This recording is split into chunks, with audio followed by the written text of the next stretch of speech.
कहानी की शुरुआत में हम नील नाम के एक आदमी को देखते हैं जो हॉस्पिटल के अंदर घुसा। वो बड़ी तेजी से एक कॉरिडोर से दूसरे में घूम रहा था जब तक उसे हॉस्पिटल का पीछे वाला दरवाजा नहीं मिल गया। उसने यूनिफॉर्म पहनी हुई थी तो किसी ने भी उस पर शक नहीं किया। सब लोग उसे हॉस्पिटल स्टाफ ही समझ रहे थे। बाहर निकलते ही उसने बिना रुके एक एम्बुलेंस चुरा ली और शहर की सड़कों में ड्राइव करता हुआ निकल गया, जैसे ये तो उसका रोज का काम हो। इसी दौरान क्रिस नाम के एक आदमी ने एक कंस्ट्रक्शन सप्लायर से बहुत सारे एक्सप्लोजिव खरीद लिए। उसके चेहरे पर एक शिकन तक नहीं थी, जैसे वो सिर्फ अपना काम निपटा रहा हो। इसके बाद हम माइकल को देखते हैं जिसने एक चोरी किए हुए टो ट्रक में अपने साथी वाइंग्रो को बिठाया। ये साफ था कि कुछ तो बड़ा होने वाला है। अब इनका पांचवा साथी त्रेहो, जो एक आर्मर्ड कार का पीछा कर रहा था, उसने रेडियो पर बाकी सबको अपनी एग्जैक्ट लोकेशन के बारे में बताया। क्रिस थोड़ी देर बाद एम्बुलेंस में नील के साथ आ मिला। अब इन पांचों ने मास्क पहन लिए ताकि कोई उनका चेहरा न देख पाए।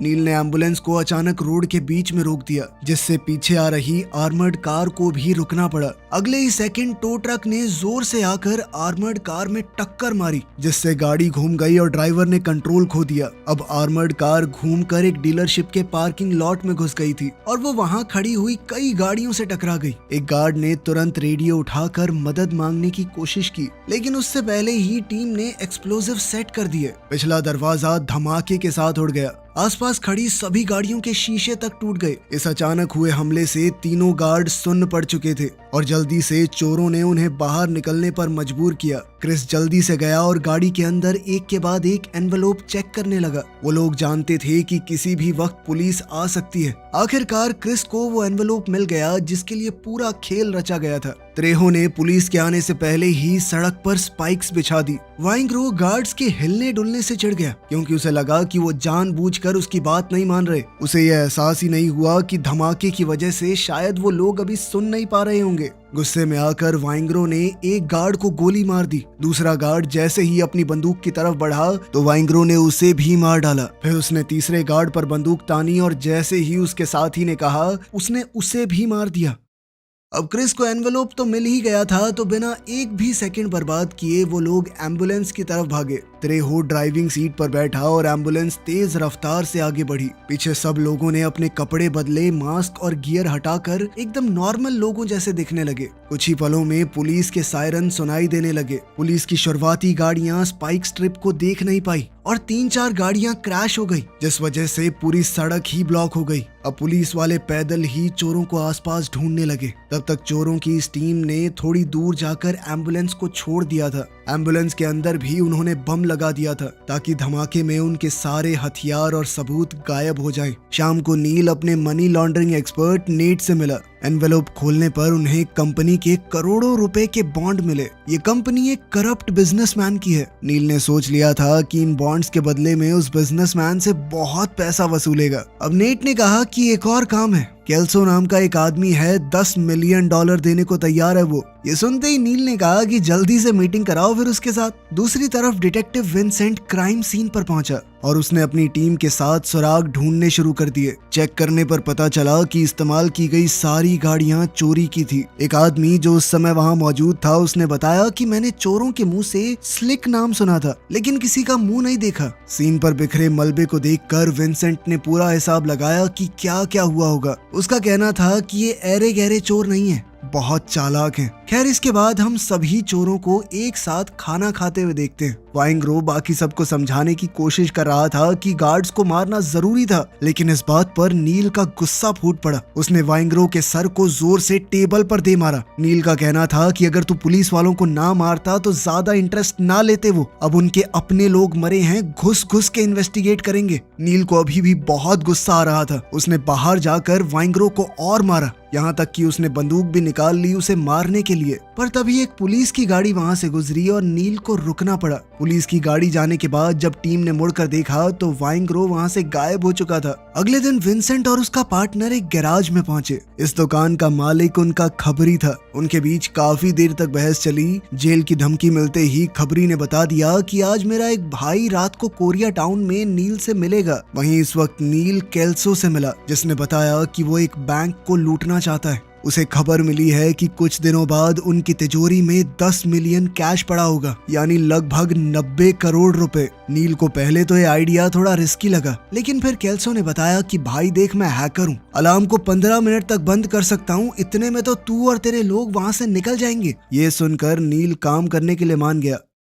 घर लौटने के बाद नील ने देखा कि क्रिस उसके घर पर फर्श पे सो रहा है। सबसे पहले नील ने उसकी पत्नी को फोन करके बताया कि ठीक है, तुम्हारा पति यहीं मेरे घर पे सो रहा है, और फिर क्रिस के लिए कॉफी बनाई। क्रिस की शादी कुछ खास बढ़िया नहीं चल रही थी। कल रात भी उसकी शार्लेट से लड़ाई हो गई। नील को तो शक था कि तुझे धोखा तो नहीं दे रही वो, लेकिन क्रिस ने इस बात को नकार दिया। बाद में नील ने उस करप्ट बिजनेसमैन रॉजर को फोन करके एक मीटिंग सेट की, वही जिसके बॉन्ड उन्होंने चुराए थे। वहीं आसपास देखते हुए उसने शार्लेट को एक होटल रूम से किसी और आदमी के साथ निकलते देखा। गुस्से में नील कमरे में घुसा और शार्लेट को दीवार की तरफ धकेल दिया। शार्लेट ने कहा कि मैं कुछ काम से यहाँ पर आई थी, लेकिन नील ने कहा कि क्रिस को एक आखिरी मौका देकर देखो। उसने कहा कि अगले काम से बहुत ज्यादा पैसा आएगा, अगर वो भी उसने उड़ा दिया ना तो मैं सजा दूंगा उसे। उधर कोरिया टाउन में विंसेंट क्लब गया और खबरी के भाई से मिला। वहाँ उसे एक आदमी के बारे में पता चला जो बड़ी बड़ी चोरियां करता है। उसका निकनेम है स्लिक। ये नाम सुनते ही विंसेंट के कान खड़े हो गए। उसने जल्दी से अपने साथियों को इन्फॉर्म किया।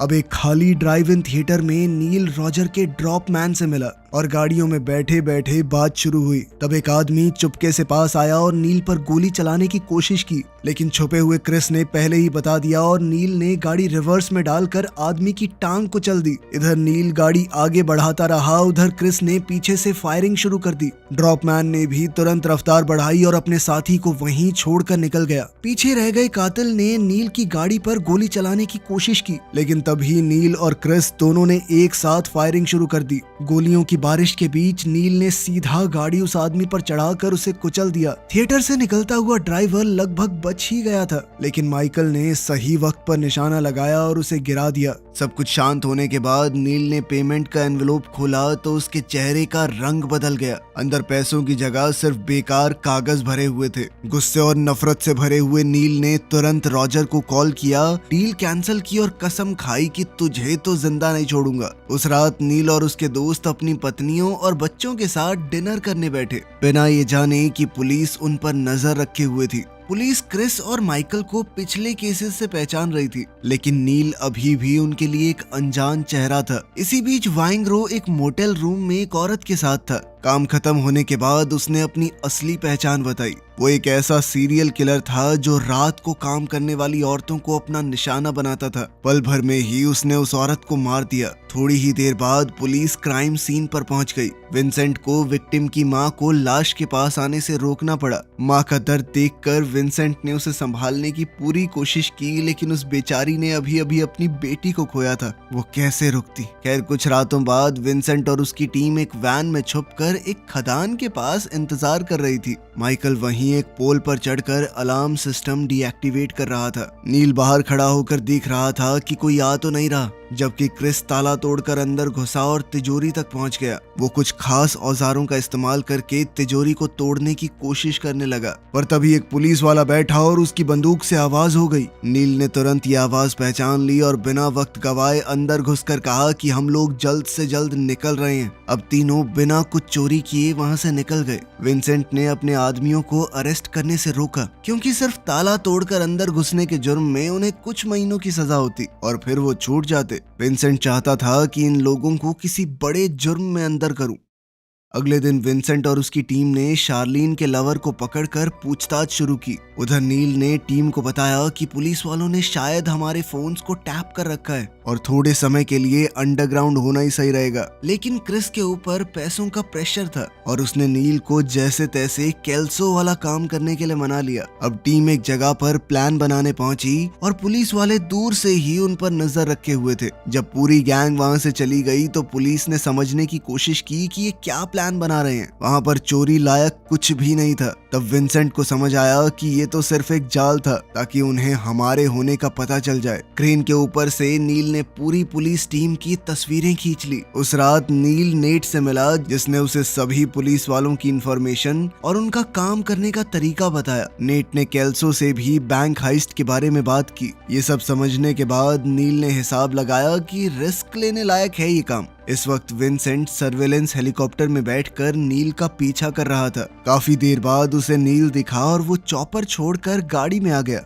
अब विंसेंट नील का पीछा करने लगा, लेकिन नील ने जानबूझकर गाड़ी साइड में लगा दी। अब विंसेंट नील के पास गया और उसे अपने साथ कॉफी पीने के लिए बुलाया। रेस्टोरेंट में बैठकर दोनों अपनी पर्सनल जिंदगी के बारे में बातचीत करने लगे कि कैसे उनकी नौकरी ही उनकी पूरी जिंदगी बन चुकी है। अचानक विंसेंट ने कहा कि मुझे लोगों को मारना पसंद नहीं है, लेकिन अगर तुम निर्दोष लोगों को मारने लगोगे तो क्या करें हम। नील ने भी सीधा जवाब दिया कि क्या करें, पापी पेट के लिए करना पड़ता है। अगली सुबह विंसेंट जब स्टेशन पहुंचा तो वो बहुत गुस्से में आ गया, क्योंकि अभी अभी उसे पता चला था कि नजर रखने के बावजूद भी नील और उसकी टीम गायब हो चुकी है। असल में वो अब बैंक के पार्किंग लॉट में काम कर रहे थे और अब बैंक को लूटने की तैयारी शुरू हो चुकी थी। उसी वक्त वाइंग्रो उस बिजनेसमैन रॉजर के ऑफिस में पहुंचा और एक डील ऑफर की। बाद में नील क्रिस और माइकल को रेस्टोरेंट में ले गया, जहां उसने डोनाल्ड को पहचान लिया, जो उसका पुराना जेल का साथी था और अब वो पैरोल पर इस रेस्टोरेंट में काम कर रहा था। उसी वक्त त्रेहो का कॉल आया और उसने बताया कि पुलिस मेरा पीछा कर रही है, इसीलिए वो इस चोरी में शामिल नहीं हो पाएगा। अब नील ने तुरंत डोनाल्ड से कहा कि एक काम है, करेगा, और डोनाल्ड ने भी बिना ज्यादा सोचे हाँ कर दी। बाहर निकलते वक्त डोनाल्ड ने अपने बॉस को धक्का दे दिया, क्योंकि वो हमेशा उसे नीचा दिखाता था। कुछ ही देर में नील, माइकल और क्रिस अलग अलग दरवाजों से बैंक में घुस गए। पोजीशन लेने के बाद क्रिस ने गार्ड को पीटना शुरू कर दिया और उसे बांध दिया,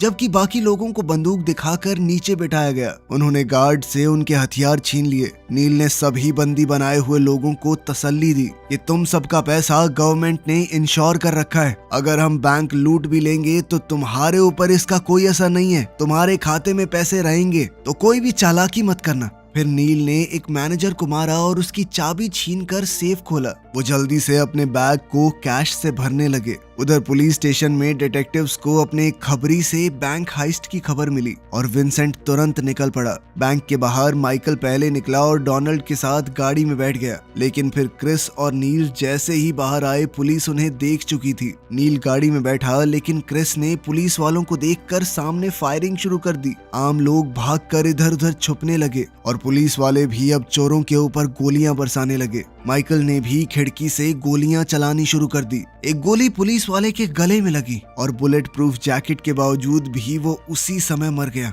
विंसेंट अपने दोस्त के पास भागा और इसी मौके का फायदा उठाकर क्रिस गाड़ी में घुसा। डोनाल्ड ने गाड़ी भगा दी, शूटआउट जारी रहा और गाड़ी के शीशे टूट गए। जल्द ही डोनाल्ड ने गाड़ी से अपना कंट्रोल खो दिया, क्योंकि टायरों पर गोली लगने से वो फट चुके थे। एक गोली सीधा डोनाल्ड के सर में जा लगी और गाड़ी कंट्रोल से बाहर होकर क्रैश हो गई। नील, माइकल और क्रिस को मजबूरन गाड़ी छोड़नी पड़ी। पुलिस ने रोड ब्लॉक कर रखा था और फायरिंग फिर से शुरू हो गई। कई पुलिस वाले मारे गए और गाड़ियां बर्बाद हो गई। क्रिमिनल्स आगे बढ़ते रहे, छुपते छुपाते निकलने का रास्ता ढूंढते रहे। माइकल एक और डिटेक्टिव को मारने के बाद अलग हो गया। वहीं क्रिस रोड ब्लॉक के पास पहुंच गया, लेकिन साइड से आते हुए पुलिस वाले को नहीं देख पाया और उसके कंधे में गोली लग गई। नील ने कुछ और पुलिस वालों को मार दिया और आखिरकार लड़ाई खत्म हुई। नील ने क्रिस को संभाला और दोनों जल्दी से ग्रोसरी स्टोर के पार्किंग लॉट में पहुंचे। इस दौरान नील पीछे आते हुए पुलिस वालों पर फायरिंग करता रहा और शहर का ये हिस्सा चिल्लाते हुए लोगों से भर गया।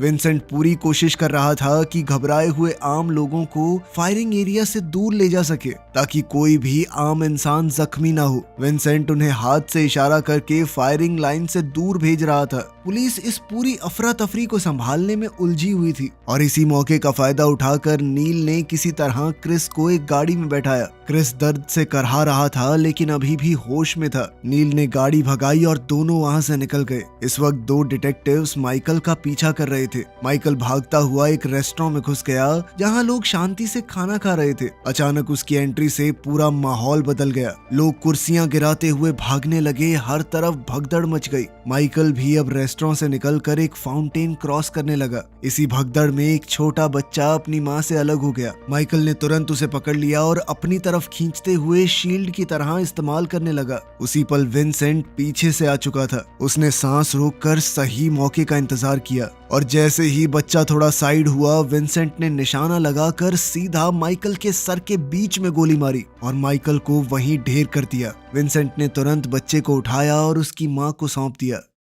जब इस हाइस्ट की खबर न्यूज चैनल पर चलने लगी तो डोनाल्ड की गर्लफ्रेंड को उसकी मौत का पता चला। वो तो जानती भी नहीं थी कि डोनाल्ड ऐसा कुछ कर रहा है। उधर शार्लीन भी टीवी देखकर समझ चुकी थी कि उसका पति बहुत बड़े खतरे में है। नील क्रिस को अपने पुराने डॉक्टर दोस्त के पास ले गया। डॉक्टर ने गोली निकाली, जख्म साफ किया और दवाई दी। उसने बताया कि गोली ने हड्डी तोड़ दी है, इसे आराम की जरूरत है। नील ने सिर्फ इतना सुना और तुरंत मना कर दिया। उसने कहा कि अभी वक्त नहीं है आराम करने का। अब उन्होंने डॉक्टर से कुछ कपड़े लेकर अपना होलिया बदला और फिर नील ने क्रिस को समझाया कि नेट तुझे लेने आएगा, हमें शहर छोड़ना पड़ेगा, लेकिन तब तक छुप कर रहना। नील को अब एक नया प्लान बनाना था, क्योंकि उसे पूरा यकीन था कि त्रेहो पुलिस के साथ मिल चुका है। उसने यहाँ से निकलने का पूरा प्लान बता दिया होगा। लेकिन क्रिस कहने लगा कि मैं शार्लीन और अपने बच्चे के बिना कहीं नहीं जाऊंगा। उसकी आवाज में दर्द और जिद दोनों थे। नील ने उसे ठंडे दिमाग से समझाया कि शार्लीन को कोई नहीं कुछ करेगा, उसे साथ लेके जाएंगे तो ज्यादा बड़ा खतरा है। उसी वक्त शार्लीन अपने लवर को फोन करके कह रही थी कि मुझे और मेरे बच्चे को कहीं दूर ले चलो। वहीं नील चुपके से त्रेहो के घर में घुसा।